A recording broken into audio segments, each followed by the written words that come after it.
Jo ja fa temps que visc sol i no necessito ningú.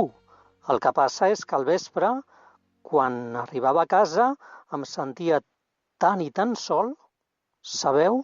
El no poder comentar la jornada amb la teva parella o escoltar-la i tot això. I... El senyorito...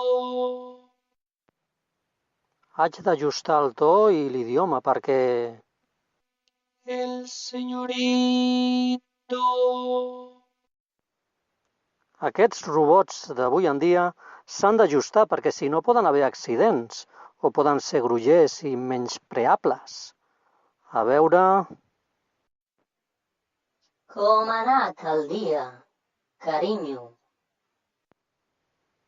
Això ja és una altra cosa.